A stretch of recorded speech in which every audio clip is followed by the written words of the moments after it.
সেই বিকাল 4টায় রওনা দিয়ে 10টা বাজছে, আমার কি ঠাকা পড়ছে এত দূরে আসা কথা বলে। আসার পরে যদি বলেন কোরআন হাদিস থেকে বললেন, তার মানে আমি কোরআনের বাইরে এতদিন কথা বলছি, আজকে আপনারা আমার বয়ান শেখানোর জন্য বলতেছেন। এই জন্য অন্তত কোনো আলেমদের কাছে এই আবেদনটা করবেন না, কারণ আলেমরা কোরআন হাদিসের কথা বলার জন্যই আসে। এখন কোনটা যদি আমাদের কারো বিরুদ্ধে যায় তাহলে বুঝতে হবে সেটা আমার দুর্বলতা, কোরআন হাদিসের কোনো দুর্বলতা নাই। যদি আমার বিরুদ্ধে যায়, হ্যাঁ আমি সুদের বিরুদ্ধে বলবো, এটা কোরআনে আছে না? ঘুষের বিরুদ্ধে বলবো, কোরআনে আছে না? নোংরা রাজনীতির বিরুদ্ধে বলবো, কোরআনে আছে না? দুর্বলতা আমার, কোরআনের না। আল-ইয়াউমা আকমালতু লাকুম দীনাকুম ওয়া আতমামতু আলাইকুম নি'মাতি ওয়া রাদিতু লাকুমুল ইসলাম দীনা। আল্লাহ কোরআনকে পরিপূর্ণ করেছেন। এখন কেউ যদি বলে কোরআনে এটা নাই ওটা নাই, তার মানে কোরআন অপরিপূর্ণ। আর এই ধারণা যদি কারো দিলে থাকে, ওর ঈমান চলে যাবে। কোনো ভয় নাই, যা বলবো কোরআন সুন্নাহর ভিতরেই বলবো। কারণ মুরব্বী একটা কথা বলছেন, এটা আমি পালন করব না, এটা হয়? কথা কয় না, এটা হয়? কোরআন সুন্নাহর ভিতরেই বলবো। এখন যদি কারো ভিতরে লেগে যায়, এটা তার দুর্বলতা, আল্লাহর কোরআনের দুর্বলতা না, আমি সাইদ আহমদের দুর্বলতা না। হক কথা বলার জন্য পাশে থাকবেন, শোনার জন্য প্রস্তুত থাকবেন। আমরা কার সৈনিক? আমরা কার সৈনিক? আল্লাহ পাকের সৈনিক যারা, তারা ভয় পায় কাকে?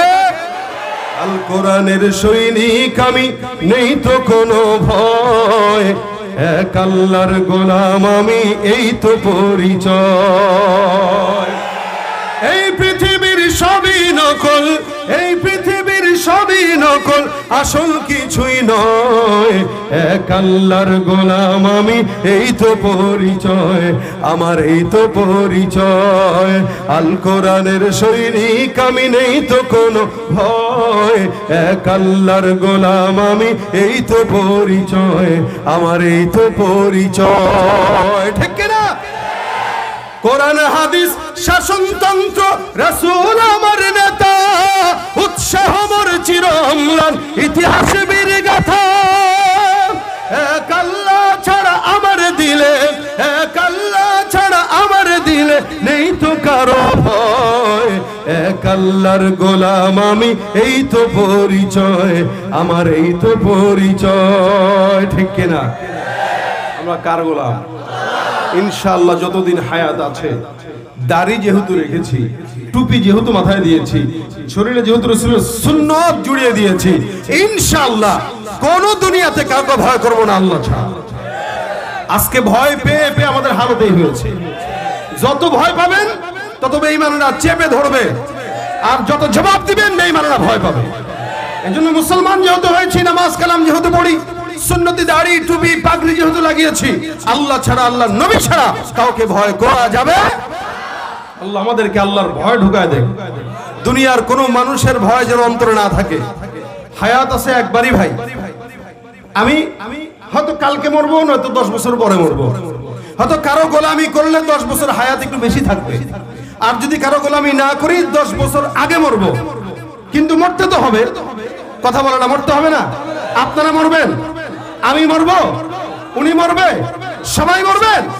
শিয়ালের মতো মরার চাইতে সিংহের মতো মরা ভালো, বিড়ালের মতো মরার চাইতে বাঘের মতো মরা ভালো। এজন্য যতদিন হায়াত থাকবে গোলামি চলবে কার? আল্লাহ পাক সেই কুওয়াত দান করুন, বলেন আমিন। সব কোরআন হাদিস থেকেই হবে ইনশাআল্লাহ, এর বাইরে কিচ্ছু হবে না। এর বাইরে কোনো সন্দেহ নাই। কোরআন হাদিসের বাইরে কথা বলে এদেশের রাজনীতিবিদরা, কোরআন হাদিসের বাইরে কথা বলে এদেশের ঘুষখোরেরা। এরা ঘুষ যে কোরআনে হারাম এটা মানতে চায় না।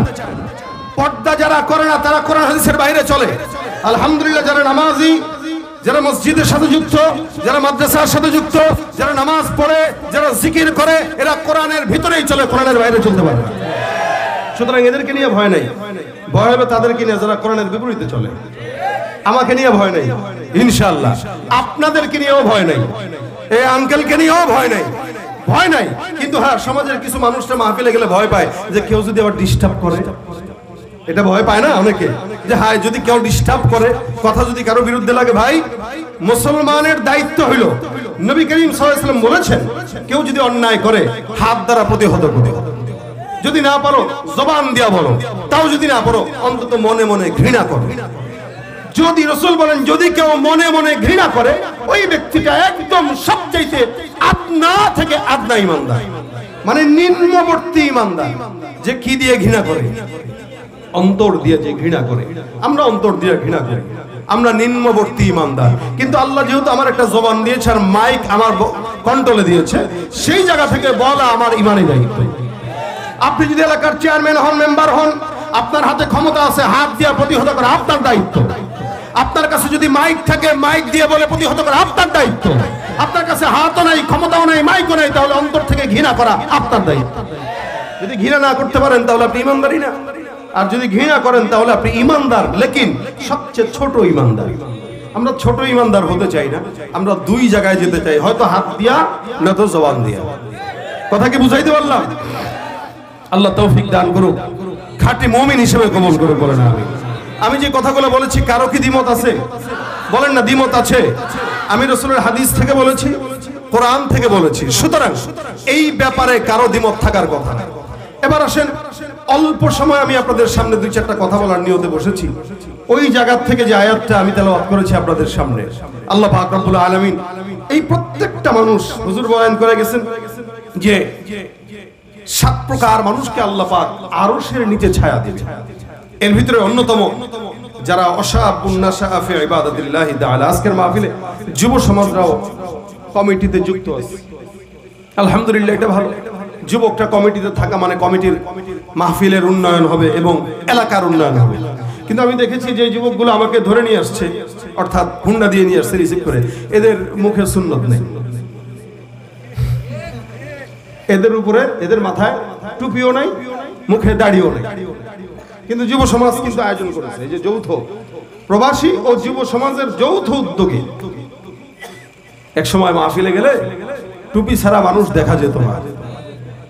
এখন দেখেন আপনারা তাকায়া, টুপি আছে আবার টুপি নাই, এমন সব জায়গার একটা পরিবেশ আছে না ভাই? এজন্য সামনে থেকে যারা মাহফিলে যাবেন তারা অন্তত টুপিটা মাথায় রাখেন, যেন মনে হয় যে মুসলমান। আপনারা এটা এতটুকু মাথায় রাখেন যে এটা মনে করেন না কমিটি আমরা দাওয়াত দিয়ে নিয়ে আসছে তাই বলে কমিটির সুনাম গাবো। সুনাম গাওয়ার সুযোগ নাই। যদি কমিটি ভুল করে সেই ভুলটাও আমার করতে হবে, কারণ মাহফিলটাই হেদায়েতের জরিয়ার জন্য দেওয়া। এখন কমিটির নিজেদের যদি হেদায়েত না থাকে, ভাই আমি কার সামনে ওয়াজ করব? এজন্য আগে দোয়া করি যে এই যুবকরা আয়োজন করে আল্লাহ এদেরকে সুন্নতওয়ালা বানায় দেয়। জোরে বলেন আমিন। যুবকরা সমাজ যদি পরিবর্তন করতে চান, যুবকদের হাতে সমাজ দেওয়া লাগবে। ভাই যুবকরা যেভাবে সমাজ পরিবর্তন করতে পারে কেউ পারবে না। যুবকরা যেভাবে কাজ করতে পারবে এটা মুরব্বীরা পারবে না। ভাই মুরব্বীরা তো জান্নাতেই যাবে না, পারবে কি? কথা যারা বুঝছে এরা ঠিক বলছে, যারা বুঝে না ঠিক বলে নাই। এই যে দাড়ি পাকা যারা বসা আছেন এরা একজনও জান্নাতে যাবেন না। এটা রাসূলের হাদিস থেকে বললাম। কিসের থেকে বললাম? হাদিস থেকে। এবার শুনেন, নবী করিম সাল্লাল্লাহু আলাইহি ওয়াসাল্লামের সামনে একজন মুরব্বী আসছেন, এসে বলতেছেন, ইয়া রাসূলুল্লাহ, আমি আপনার সাথে জান্নাতে থাকতে চাই। নবী বললেন, এই বুড়া শুরারে আল্লাহ জান্নাত দিবেন না। সুবহানাল্লাহ কয় না? ওই যে কাকা আছেন জান্নাত পাবেন না, এই যে কাকা, এই কাকা নিজেও পাবে না। কোন মুরব্বীদের দখলে জান্নাত যাবে না। এই কথা শোনার পরে এই মুরব্বী কান্না গড়াগড়ি খাওয়া শুরু অবস্থা। নবী বলেন, এই থামো, হুজুর বললেনটা কি? আপনি বলতেছেন আমি জান্নাত পাবো না, তাহলে কিভাবে সম্ভব? রাসূল করিম সাল্লাল্লাহু আলাইহি ওয়াসাল্লাম বলতেছেন, শোনো, তোমার মতো বুড়ারে আল্লাহ জান্নাতে দিয়ে করবেটা কি? কও না দাঁত আছে, না যৌবন আছে, না দাঁত দিয়ে ভালো গোস্ত কামড়ায় খাইতে পারবা, না যৌবন দিয়ে 70টা হুর পালতে পারবা। কি বলেন, ঠিক না? একটা মুরব্বী মানুষ ও জান্নাতে হুর পেয়ে করবেটা কি করবে? কিন্তু যুবক যারা, এরা যদি হুর পায়, এরা দুনিয়ার গান্দিগির পিছনে পাইলেই তো 10টার পিছনে ছুটে। আজকে এখানে, কালকে ওখানে, পরের দিন ওখানে, খালি পাল্টায়। মোবাইল যেমনে পাল্টায়, গার্লফ্রেন্ড এমনি পাল্টায়। কথা বলে ঠিক কিনা? এই বেঈমানরা যদি আল্লাহ মাফ টাফ করে জান্নাত দেওয়ার হুর দেয়, করবেটা কি বলেন? তামাকু বানায় দিবে সব। এখন একটা বুড়ারে জান্নাত দিলে ওর তো কিছুই নাই, ও কি করবে জান্নাত? নবী বলেন, শোনো, তোমাকে যখন আল্লাহ জান্নাতে দিবে তখন 30 বছর থেকে 35 বছরের যুবক বানায় তোমাকে জান্নাতে ঢোকায় দিবে। তার মানে কোনো বুড়া বুড়া থাকবে না। সব কি হবে? সব কি হবে? জোয়ান হবে, তার মানে জোয়ানদের খেলা দুনিয়াতেও চলে, জান্নাতেও চলে। ঠিক কিনা ধরে কোন? জোয়ানদের হাতে ক্ষমতায় গেলে আগামীর বাংলাদেশ হবে সুন্দর। এই জন্য যুবকরা চাইলে সমাজ পরিবর্তন করতে পারে।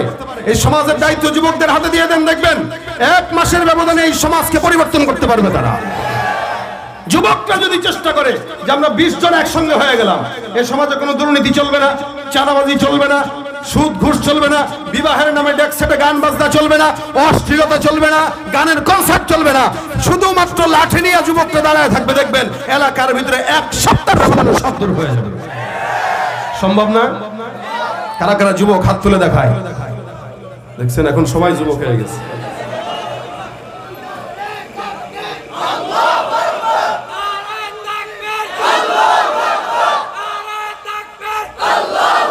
মাশাআল্লাহ,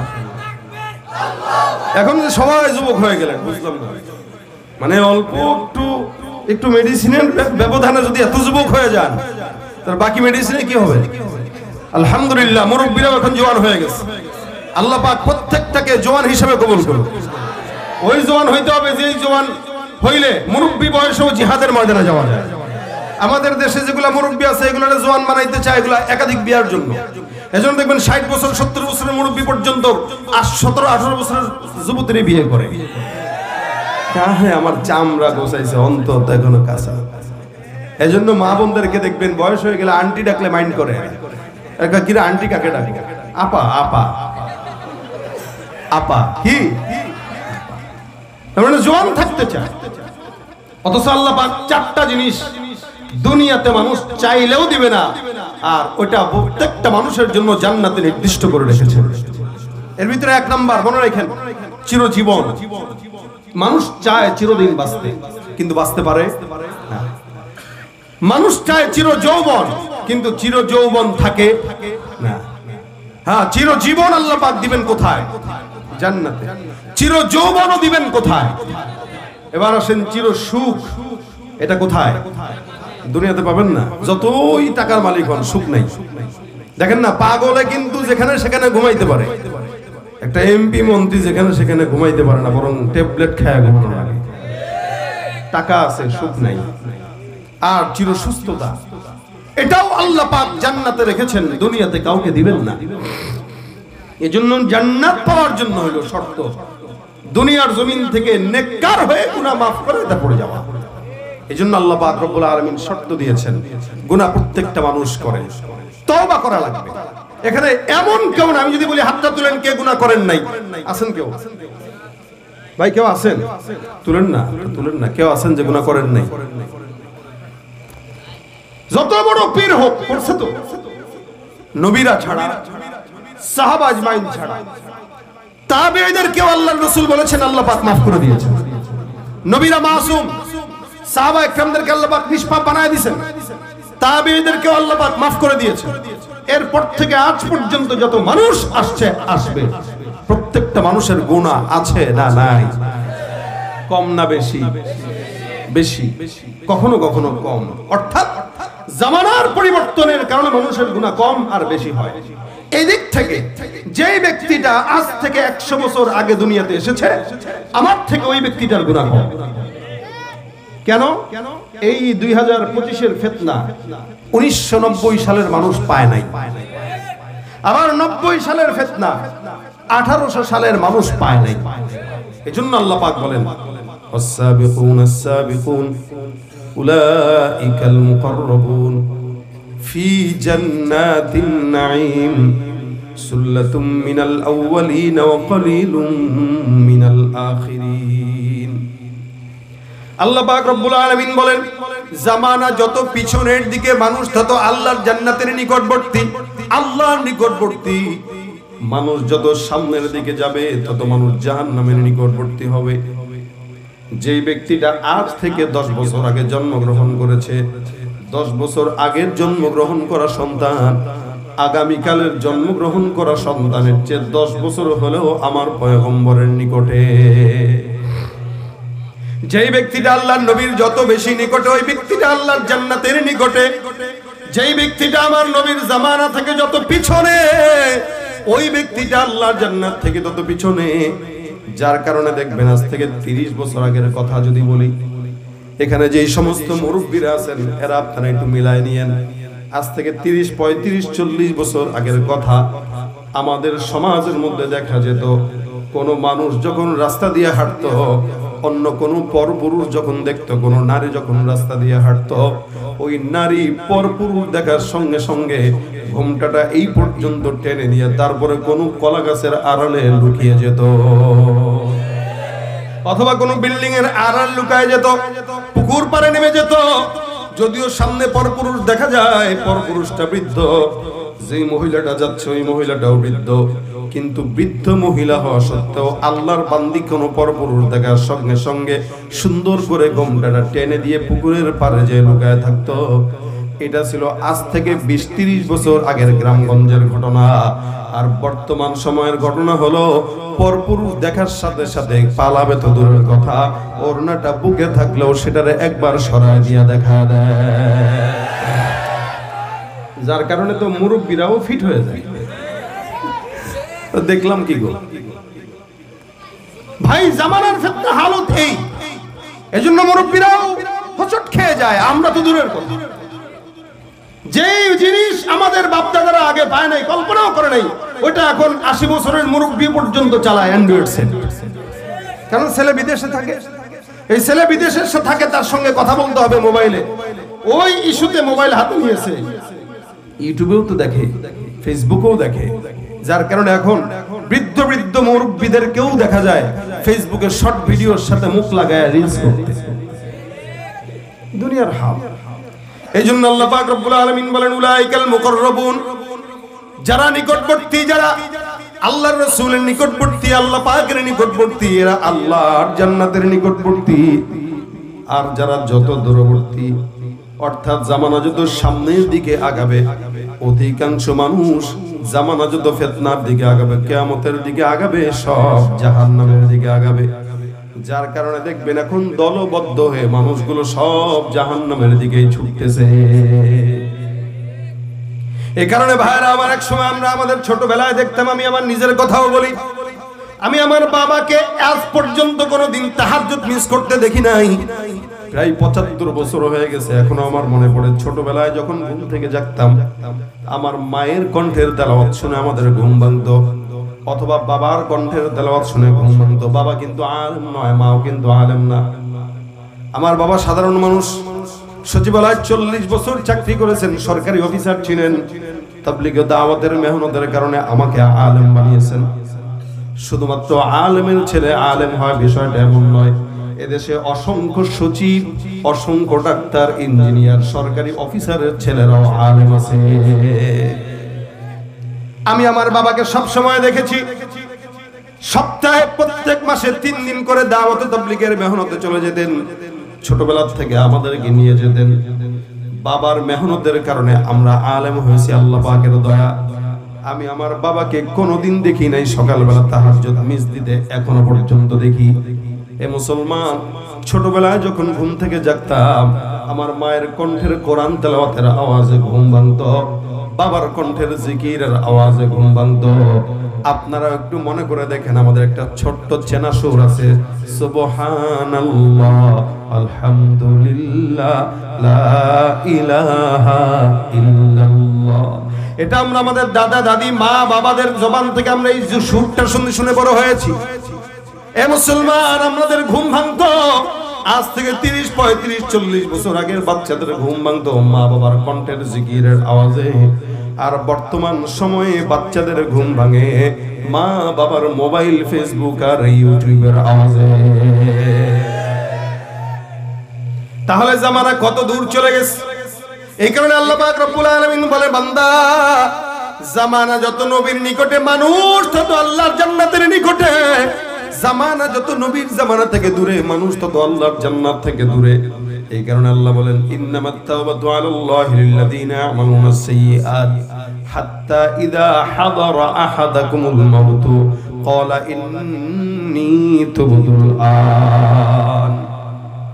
আমার আল্লাহ পাক রব্বুল আলামিন বলেছে, বান্দা বেশি বেশি তাওবা করে নাও সময় থাকতে। যৌবন বয়সে তাওবা করার সময়, বুড়ো বয়সে। কোন বয়সে? যৌবন বয়স। এখন করবেন অনেক মানুষ আছে যাদের অভ্যাস, এরা চিন্তা করে কি জানেন, যে বয়স 70 হোক এরপরে আল্লাহর কাছে মাফ টাফ চাইলে মনে আসেনি। অনেক মানুষ আছে নামাজ পড়ে না, ভাই কবে নামাজ পড়বা, কমিয়া বয়স হয়েছে নাকি, বয়স 60 হোক 70 হোক তারপরে আল্লাহর কাছে মাফ চাই নেব। এই সমস্ত বাটপাটদের জন্য আল্লাহ আয়াত নাযিল করেছে। আল্লাহ জানে এরকম বাটপার কিছু থাকবে।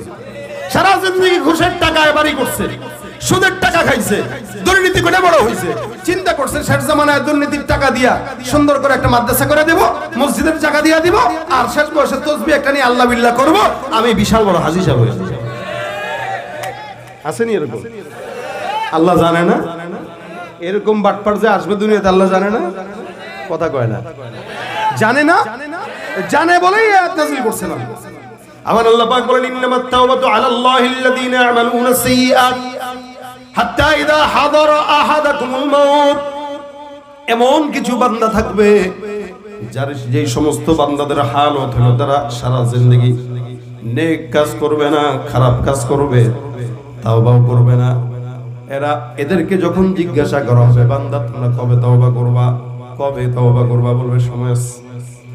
আল্লাহ পাক বলেন সারা জিন্দেগি ভর এই বান্দারা গুনাহের কাজ করবে, সুদের টাকায় বাড়ি করবে, ঘুষের টাকায় বাড়ি করবে, ফাইলে কলম ঠেকায় তারপরে সুদের টাকা ঘুষের টাকা দিয়া ঘুষের টাকাটাকে সুদের টাকাটাকে হাদিয়া আর গিফট মনে করে তারপরে খাবে। এই সকল বান্দারা সারা জিন্দেগি গুনাহ করার পর মনে করবে শেষ বয়সে তওবা করলেই মনে হয় মাওলা মাফ করে দিবে। কিন্তু আমার আল্লাহ বলেন এদের যখন মউত সময় আসে, ঘনায় আসে, আল্লাহ পাক বলেন হাত্তা ইদা হাদারা আহাদাকুমুল মাউত, এই সকল বান্দারা সারা জিন্দেগি গুনাহ করার পর মউত যখন তাদের সামনে চলে আসে, এরা বলে আল্লাহ ক্বালা ইন্নী তুবতুল আন, মালিক এখন আমি তওবা করলাম। আল্লাহ পাক বলেন সারা জিন্দেগি অন্যায় আকাম কুকাম করার পর শেষ বয়সে যদি কেউ তওবা করে, আমার আল্লাহ বলেন যদিও বাহ্যিক দৃষ্টিতে তারা বলে আমরা তওবা করেছি, আল্লাহ বলেন ওয়ালাল্লাযীনা ইয়ামুতুনা ওয়া হুম কুফার, এরা যদিও তওবা করে কিন্তু এরা মৃত্যুবরণ করে কাফের অবস্থায়। নাউযুবিল্লাহ। যখন মউত চলে আসে এরা বলে করে আমরা তওবা করব, আল্লাহ মাফ করে দিবে, কিন্তু আল্লাহ বলেন না, এরা তওবা করে ঠিকই কিন্তু আল্লাহ মাফ করে না, কারণ সারা জিন্দেগি ইচ্ছা করে তারা গুনাহ করছে, ইচ্ছা করে গুনাহ করছে। ও সারা জিন্দেগি গুনাহ করার পরে শেষ বয়সে যদি তওবা করে মাফ পায়, তাহলে যে সমস্ত বান্দারা সারা জিন্দেগি ইবাদতে কাটাইছে ওরা দোষটা করলো, তো ওরা তো দুনিয়ার মজা নিতে পারত, ওরা তো মজা নেয় নাই, তাহলে ওর ভিতরে পার্থক্য রইল কোথায়? এজন্য আল্লাহ বলেন ক্বালা ইন্নী তুবতুল আন, ও যখন বলবে আমি এখন তওবা করছি, ফিরআউনের মতো আর যখন পানিতে পড়ছে তখন কয় আল আন ওয়া ক্বাদ আসাইতা ক্বাবলা ওয়া কুনতা মিনাল মুফসিদিন, কয় এখন আমি ঈমান আনছি। তো মূসা নবী বলতেছেন আল আন ওয়া ক্বাদ আসাইতা, এতদিন পর্যন্ত নাফরমানি করে এখন মরার সময় এসে তওবা করো, তওবার দরজা বন্ধ। সারা জিন্দেগি অন্যায় করবেন, গুনাহ করবেন, আর শেষ বয়সে এসে মনে করছেন তওবা করে হজ করে হাজী সাহেব হয়ে যাবেন। আল্লাহ বলতেছেন ওয়ালাল্লাযীনা ইয়ামুতুনা ওয়া হুম কুফার, ওরা এমন অবস্থায় মৃত্যুবরণ করে ওরা যেন কাফের অবস্থায় মৃত্যুবরণ করে। উলাইকা আ'তাদনা লাহুম আযাবান আলীমা, আর এই সমস্ত গুনাহগার বান্দাদের জন্য আমি আল্লাহর তরফ থেকে কঠিন আযাব রয়েছে। এজন্য তওবা করবেন কি বয়সে? কি বয়সে? যুবক বয়সে। বয়স 30 হয়ে গেছে এখনই তওবা করা শুরু করেন, বয়স 25 হয়েছে এখনই তওবা করেন, যতবার আল্লাহর কাছে দরকার ততবার তওবা করেন, ইস্তেগফার করেন। গুনাহ করে না এমন বান্দা নাই, তবে দুনিয়ার জমিনে ওই বান্দাটাই নেককার যেই বান্দা সময় মতো অন্যায় করে এবং সময় মতো তওবা করে। আল্লাহ পাক বলেন, এই কারণে রাসূল হাদিসের মধ্যে বলেছেন আল্লাহ পাকের আরশের নিচে 7 প্রকার বান্দার অন্যতম বান্দা থাকবে যারা তাদের যৌবনটা ইবাদতে আল্লাহর জন্য কাটাবে। সুবহানাল্লাহ। ভাইরা আমার, এই কারণে আল্লাহ পাক রব্বুল আলামিনের পয়গম্বর বারবার বলেছেন বান্দা তওবার জন্য ইস্তিগফারের জন্য একটা আমল আছে। যে আমলটা কি আমল? বলে আল্লাহর নবী সাল্লাল্লাহু আলাইহি ওয়াসাল্লাম বলেন মান লাযিমাল ইস্তিগফার জাআলাল্লাহু লাহু মিন কুল্লি হাম্মিন ফারাজা ওয়া মিন কুল্লি যিকিন মাখরাজা ওয়া রাযাকাহু মিন হাইথু লা ইয়াহতাসিব। সারা জিন্দেগি গান গায়ে সময় কাটাইছে, গান শুনে শুনে সময় কাটাইছে, জেনা ব্যভিচার করে করে সময় কাটাইলো, এলাকার ভিতরে মানুষের জায়গা জমি মেরে খেয়ে খেয়ে সময় কাটাইলো। এদের কাছে ইসলামের কথা মজা লাগে না, এদের কাছে দ্বীনের কথা মজা লাগে না। এ যত নিজেকেই ইমানদার দাবি করুক না কেন, এরা ইমানদার নয়, এরা খাঁটি বেঈমান। এই জন্য রাসূল বলেন, সারা জিন্দেগি যেমনে কাটাইছো এখন থেকেই তওবা করো। কেন? আমি নিজে নবী, যদিও আল্লাহর নবীর কোনো অপরাধ আছে, কোনো ভুল আছে, নবী মাসুম না গুনাহগার, একদম নিষ্পাপ, 1 ইঞ্চি 1 চুল পরিমাণ কোনো কালিমা রাসূলের জীবনের তে নাই। সেই নবী বলতেছেন, আল্লাহি ইন্নী লা আস্তাগফিরুল্লাহ ওয়া আতুবু ইলাইহি। আল্লাহ রাসূল বলেন, আমি প্রতিদিন আল্লাহর কাছে ইস্তিগফার করি, আস্তাগফিরুল্লাহ রাব্বি মিন কুল্লি যামবি ওয়া আতুবু ইলাইহি। কয়বার? বলে 70 বারের বেশি। সুবহানাল্লাহ। নবী বলতেছেন, আমি নিজে আল্লাহর দরবারে প্রতিদিন ইস্তিগফার পড়ি, তওবা করি 70 বারের বেশি। তাহলে আপনার আমার 1 কোটি বার পড়া দরকার। সকালবেলা উঠতে দেরি করি, অকাম করতে দেরি করি না। সকাল থেকে রাত পর্যন্ত এমন কোনো অন্যায় নাই যে অন্যায় এলাকায় চলে না। কথা বলে না কেন? ইসলামের ক্ষতি ইহুদিরা যতটুকু করেছে, নাসারারা যতটুকু করেছে, তার চাইতে কোটি গুণ বেশি করেছে মুসলমান নামধারী মুনাফিকের বাচ্চারা। ইহুদি নাসারা এত ক্ষতি করে না, ওরা তো ডাইরেক্ট ক্ষতি করে। আর মুসলমান নামধারী শয়তানেরা গোপনে গোপনে ক্ষতি করে, ইসলামের ক্ষতি করে। এদের কারণে সারা বিশ্বে ইসলামের বদনাম হয়।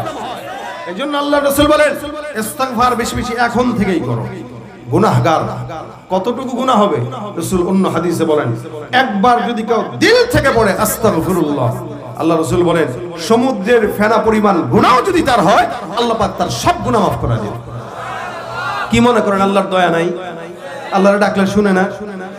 রাত্রিবেলা যদি কেউ আল্লাহরে ডাক দেয়, আল্লাহ শুনে কি শুনে না? এলাকার চেয়ারম্যান ঘুমাইলে এলাকা চলে, মেম্বার ঘুমাইলে এলাকা চলে, রাষ্ট্রপ্রধান পালায় গেল এলাকা চলে। আল্লাহর কসম, আল্লাহ পাক রব্বুল আলামিন ঘুম তো দূরের কথা, তন্দ্রাচ্ছন্ন হইলেও পৃথিবী চলতে পারবে না। এজন্য কোন বান্দা আল্লাহকে যদি রাত্রিবেলা ডাক দেয়, আমার আল্লাহ পাক বান্দার ডাকে সাড়া দেয়া যায়। আল্লাহ পাক রব্বুল আলামিন বলে, আলামিন মুস্তাগফির, এমন কোন চানেওয়ালা আছে চাও, এমন কোন চানেওয়ালা আছে চাও, বললে আছে বলো। আমি আল্লাহ পাক রব্বুল আলামিন ঘোষণা করলাম, কোন ইমানদার বান্দা যদি আমি আল্লাহর দরবারে 1 হাত আগায়, আমি আল্লাহ ওই বান্দার দিকে 10 হাত আগায় যাই। কোন বান্দা আমার দিকে হেঁটে হেঁটে আগায়, আমি আল্লাহ ওই বান্দার দিকে দৌড়ায় দৌড়ায় আগায় যাই। সুবহানাল্লাহ। তুমি পারো করতে মোচন অভাব দুঃখী লোকের, তুমি পরম মুক্তিদাতা মালিকে জগতের, তোমার কাছে চাই যে পানা আমরা প্রতিদিন, তোমার দয়ায় পূর্ণ আমার সারা নিশিদিন। আল্লাহ তুমি দয়ার সাগর, আল্লাহ তুমি দয়ার সাগর, রহমানুর রহিম, তোমার দয়ায় পূর্ণ আমার সারা নিশিদিন। দয়াটা করেন কে? ডাকলে শুনে কি শুনে না? আপনি মনে করতে পারেন আমার তো অনেক গুনাহ, আমি করব কি? আল্লাহ কি মাফ করবে? চলি চলি চলি। অনেকে এটা মনে করে যে আল্লাহ মনে হয় আমার গুনাহ মাফ করবে না, বাস চলতে থাকে। না, আপনার গুনাহের সাগরের চাইতে আল্লাহর রহমতের সাগর অনেক বড়। ভাইরা আমার, কেউ যদি আল্লাহকে ডাক দেয়, আল্লাহ বেজার হয় না খুশি হয়? কেমনে খুশি হয়? বলে মাকে বেশি ডাকলে মা বেজার হয় না খুশি হয়? বুঝে বললেন? হ্যাঁ, বেশি ডাকলে, বেশি ডাকলে বসে রয়েছে আম্মা, বলে বলো ও আম্মা, বল আম্মা গো, বল ও মায়া, বল না ও মায়া, মায়া গো কও না, আম্মা রে, এই চুপ, বলবে কিনা? ও মা তোমারে ডাকতেছি, এমন করো কে? ডাকতেছিস কোনো কিছু বলবি না? এমনি চুপ থাক, কাজ করতেছি দেখোস না। আচ্ছা, মারে 10 বার পর পর ডাকলো, মা বেজার হয়ে গেছে। এবার গেছে বাবার কাছে, জায়গা আব্বা গো, বলে কি? ও আব্বা। কি আব্বা? বল ও আব্বা, বলো আব্বা জান, বল না আব্বিজি, বলো ও ড্যাডি। কি রে তোর সমস্যা কি? কেন এমনি ডাকি? মা এটা দেখছে, দেখার পরে চিন্তা করতেছে, কি রে ছেলে আমারও 10 বার মা ডাকে, এবার ওখানে যাও 10 বার ডাকলো। এবার স্বামীর কাছে এসে বলবে, স্বামী আমার ছেলেটার কি মাথায় সমস্যা হয়েছে নাকি? কথা ঠিক না? আমাকেও ডাকলো আন্দাজে, কিছু বললো না, স্বামীরাও ডাকলো আন্দাজে, কিছু বললো না। তার মানে তো পাগলা গারোতে দেখানো লাগবে, তার মানে মাথার তার মনে হয় কিছু গেছে। কেউ যদি সারাদিন মারে ডাক দেয়, বাবারে ডাক দেয়, তাহলে ওই সন্তানরে পাগল মনে করে। কিন্তু আমার আল্লাহ আমার একজন দয়াময় মালিক। আল্লাহকে কোন বান্দা যদি ডাক দিয়া বলে আল্লাহ, আল্লাহ পাক বলেন উযকুরুল্লাহা যিকরান কাসীরা, একবার ডাকছো আরো ডাক। কেউ যদি 1 কোটি বার ডাকে আমার মাওলা কয় আরো ডাক। নবী বলেন মাল্লাম ইয়াসআলিল্লাহ ইয়াগদাব আলাইহি, কোন বান্দা যখন মাওলাকে না ডাকে ওই মাওলা বান্দার উপর রাগান্বিত হয়। ধরা দিয়ে দাও না ধরা, কাছে থেকেও দাও না সারা, এই বুকেতে বইছে খরা, না পাওয়ারি যাত না পুরে পুরে ছাই হইল এই যে পাগলের সিনা। মোহাব্বত করবো কাকে, ডাকবো কাকে? আল্লাহকে ডাকলে বেজার হয় না, খুশি হয়। এই জন্য আল্লাহ পাক বলেন যত বেশি মন চায় তত বেশি ডাকো। একটু কালেকশন করতে হবে না, আমি কালেকশনের বক্তা না তো, হালকা বলে দেব, সমস্যা নেই। ভাইরা আমার দেখেন, আল্লাহকে যত বেশি ডাকবেন তত বেশি ফায়দা, এবং মাওলা খুশি হবে না বেজার হবে? খুশি হবে। এই জন্য রাত 2টা হোক 3টা হোক, লা তাখুযুহু সিনাতুন ওয়ালা নাওম। আল্লাহ পাক রব্বুল আলামিন এমন কুদরতুল রব, যেই রব ঘুম তো দূরের কথা তন্দ্রাও হয় না। সুবহানাল্লাহ। তার মানে 24 ঘন্টা সজাগ। ভাই মালিক তো এমনই হওয়া চাই যিনি 24 ঘন্টা সজাগ থাকে। ঘুমাইলে তো মুশকিল। কি ঘুমাইলে মুশকিল? আপনি ডাইকা যদি আল্লাহর না পান তাহলে তো মুশকিল। পাশাপাশি আরেকটা ব্যাপার আছে, যদি কেউ ঘুম পরিপূর্ণ না হয় তার মেজাজ ঠিক থাকে না। যেমন আমরা বয়ান টয়ান করি তো দিন দুপুরে আমাদের ঘুম তেমন হয় না, অনেক সময় মেজাজ একটু হট থাকে, যার কারণে অনেক সময় একটু রাগ টাগ দেখাই দিই। এটা আমাদের দোষ না, ওই যে ঘুম কম হয়, আবার 2-4 জায়গায় চিল্লানো লাগে একটু, মানুষ। আচ্ছা বলেন, আল্লাহর যদি ঘুম দরকার হইতো, আর ঘুম দরকার যা গোটা বিশ্ব পরিচালনা করতে গেলে তার কি ঘুমানোর সুযোগ থাকতো? তাহলে মেজাজটা খারাপ থাকতো না? এখন আল্লাহ মাত্র একটু শুইছে, আপনি কোন আল্লাহ রে আমার ব্যবসাটা ভালো যাইতেছে না, আল্লাহ বউটা শাড়ি কিনতে চাইতেছে, টাকা নাই, আল্লাহ থাপড়া কান ফাটা দিব, আমি ঘুমাইতে পারি না, বউর শাড়ি নিয়ে আসতে। ভাই আল্লাহর যদি ঘুম দরকার হইতো, কোন বান্দা দুনিয়াতে বাঁচতে পারতো না, পিডান খেয়ে আমাদের অবস্থা বেগতিক হয়ে যেত। এজন্য মালিক এমন হওয়া চাই যার কোনো ঘুম দরকার হয়, আর সেই মালিকই আমরা পেয়েছি। এই কারণে মালিক বলতেছেন বেশি ডাকো। নবী বলেন প্রত্যেকদিন কমাস কম 70 বার 100 বার ইস্তেগফার করো, তাহলে কি হবে? আল্লাহ পাক তোমার ইস্তেগফারের বদৌলতে মনের চাহিদা পূরণ করবেন। বলে কয়টা জিনিস? এই 5টা জিনিস মনে রাখেন। কয়েকটা জিনিস বলতেছে আল্লাহ কোরআনে, যেগুলো বলেছেন এটা মাথায় রেখে ইস্তেগফার করবেন, এটাই শেষ কথা। আল্লাহ বলেন ফাকুল তুস্তাগফিরু রাব্বাকুম ইন্নাহু কানা গাফফারা। আমি বলেছি কেউ যদি ইস্তেগফার তোমরা তোমাদের রবের দরবারে করো, আল্লাহ পাক ক্ষমাশীল, যত গুনাহ হোক না কেন সব গুনাহ ক্ষমা করে দিবেন। 1 নাম্বার কি করবেন? একটু বলেন, গুনাহ ক্ষমা করবেন। বলেন কি করবেন? কি পড়ার দ্বারা? ইস্তেগফার। মানে কতটুকু? আস্তাগফিরুল্লাহ। বলেন আস্তাগফিরুল্লাহ বলার দ্বারা আল্লাহ বান্দার সমস্ত গুনাহ মাফ করে দিবেন। এবার আসেন 2 নাম্বার, ইরসিলিস সামাআ আলাইকুম মিদরারা। আল্লাহ পাক রব্বুল আলামিন বলেন কেউ যদি ইস্তিগফার বেশি বেশি পাঠ করে, আসমান থেকে বান্দার জন্য উপকারী বৃষ্টি দান করে দিবেন। সুবহানাল্লাহ। উপকারী বৃষ্টি। 3 নাম্বার আল্লাহ পাক বলেন দিদুকুম বিআমওয়াল। কারো যদি সম্পদ না থাকে, বাজারে বেচা কিনা নাই, আল্লাহ পাক রব্বুল আলামিন বলেন সম্পদ যদি না থাকে, ইস্তিগফারের মাধ্যমে আমি আল্লাহ বান্দার সম্পদের বন্দোবস্ত করে দিব। ওয়াবানিন। সন্তান যদি না হয়, মাজারে বাবার দরবারে না যায় ইস্তেগফার করো, আমার আল্লাহ সন্তানের বন্দোবস্ত করে দিবে। তার মানে গুনাহ মাফ করবেন, বৃষ্টি দিবেন, মাল দিবেন, সন্তান দিবেন। ওয়াজাল লাকুম জান্নাত। এবং ফসলাদির যে বাগান আছে এটাকে ফসল দিয়া ভরপুর করে দিবেন। সুবহানাল্লাহ। ওয়াজআল লাকুম আনহারা, এবং নদী নালাগুলো পানি দিয়ে ভরপুর করে দিবেন। সুবহানাল্লাহ। এই 6টা জিনিস বলেছেন। আর নবী বলেছেন দুশ্চিন্তা থাকবে সব দূর করে দিবেন, পেরেশানি থাকবে সব দূর করে দিবেন, রিজিকের অভাব থাকবে তাও দূর করে দিবেন। একটা আমল, কয়টা? কি বলেন? আস্তাগফিরুল্লাহ। আজকের এই মজমা থেকে 10 জন যদি আমরা যাই এই নিয়তে যে আমি প্রত্যেকদিন 100 বার ইস্তেগফার করব, 5 ওয়াক্ত নামাজে পড়ে 20 বার করে পড়লেও 100 বার হবে, তাহলে আজকের মাহফিলটা কামিয়াব। আল্লাহ আমাদের সকলকে তৌফিক দান করুন, বলেন আমিন।